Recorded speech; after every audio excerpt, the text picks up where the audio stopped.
আজকে আমরা আলোচনা করব ২০১২ সালে সম্পূর্ণ মুভির কাহিনী। এই মুভি দেখে কিভাবে পৃথিবী ধ্বংসের মুখে পড়ে এবং কিভাবে কিছু মানুষ বাঁচার চেষ্টা করে।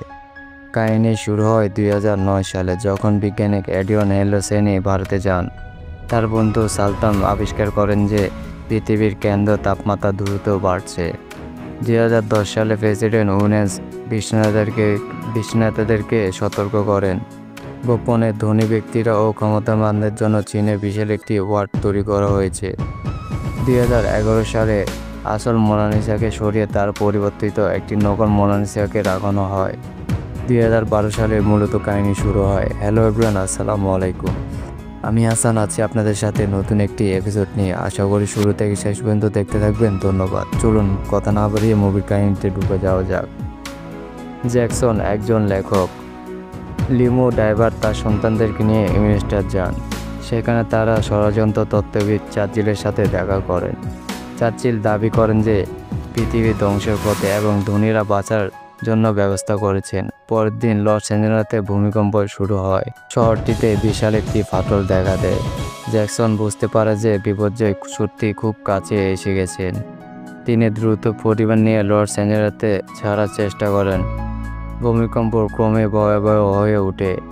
জ্যাকসন একটি ছোট প্লেন ভাড়া করে পালানোর পরিকল্পনা করেন। ঠিক সেই মুহূর্তে লস অ্যাঞ্জেলেস পুরোপুরিভাবে ধ্বংস হয়ে যায়। তারা প্লেনে উঠে যেতে সক্ষম হন।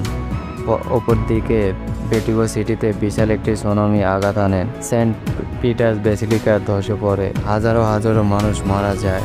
হাইওয়া, জাপান ও ইন্দোনেশিয়া ভূমিকম্প ও সুনামি আক্রমণ হয়।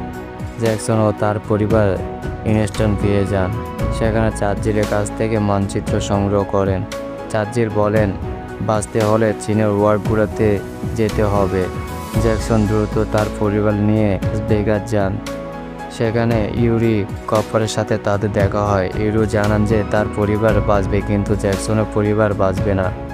জ্যাকসন ও তার পরিবার বিশাল একটি বিমানে উঠেন। তারা চীনের দিকে যাত্রা শুরু করেন। এই সময় প্রেসিডেন্ট উইলিয়ামস সাধারণ মানুষের পাশে থাকার সিদ্ধান্ত নেন, কিন্তু বিশাল সুনামিতে হোয়াইট হাউস ধ্বংস হয়ে যায়। প্রেসিডেন্ট সুনামির আঘাতে মারা যান। ডাক্তার সেল্লি ও তার বাবা সুনামির কবলে পড়ে মারা যান। এদিকে অন্যান্য বিশ্ব নেতাদেরকে ওয়ার্কে উঠতে থাকেন। সাধারণ মানুষ ও বিষয়টি কিছু জানানো হয়নি।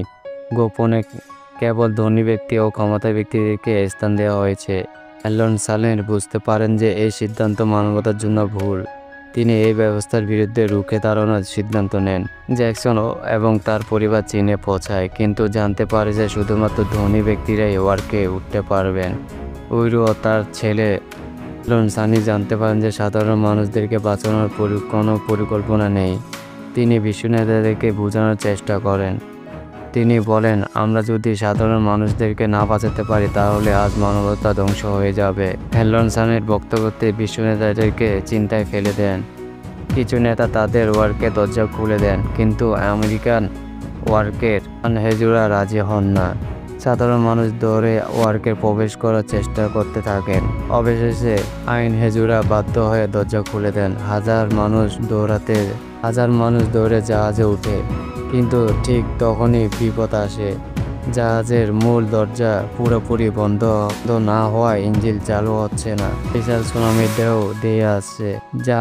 জাহাজ যদি এখান থেকে না সরে তাহলে ধ্বংস হয়ে যাবে। জ্যাকসন বুঝতে পারে যে একমাত্র তিনি সমস্যাটি সমাধান করতে পারবেন। তিনি চাপিয়ে পড়েন এবং পানির নিচে যান। সেখানে আটকে থাকা সরানোর চেষ্টা করেন। ঠিক তখনই তার ছেলে নেয়া সাহায্য করতে আসে।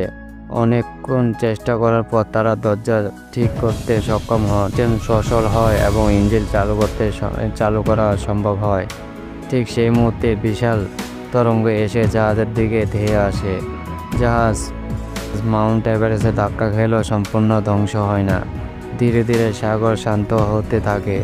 সবাই বুঝতে পারে যে তারা বেঁচে গেছেন। 27 দিন পর জাহাজের ক্যাপ্টেন ঘোষণা করেন যে জলস্তর কমে আসছে। সবাইকে বাইরে খোলা বাতাস বের হওয়ার অনুমতি দেওয়া হয়। বিজ্ঞানীরা চলক তথ্য প্রকাশ করেন।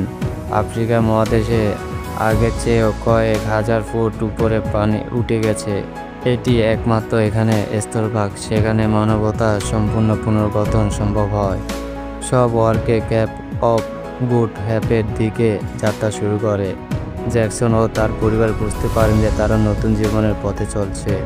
এভাবে শেষ হয় 2012 সালের অসাধারণ একটি কাহিনী। এই মুভি আমাদেরকে শেখায় মানবতা ও অনুভূতি সবচেয়ে গুরুত্বপূর্ণ। আপনি যদি এই মুভিটি উক্তি হন তাহলে কমেন্টে জানান এবং লাইক শেয়ার সাবস্ক্রাইব করতে ভুলবেন না। এরকম আরও মুভি দেখতে হলে আমাদের ইউটিউব চ্যানেলটি সাবস্ক্রাইব করে রাখুন। আশা করি। ধন্যবাদ।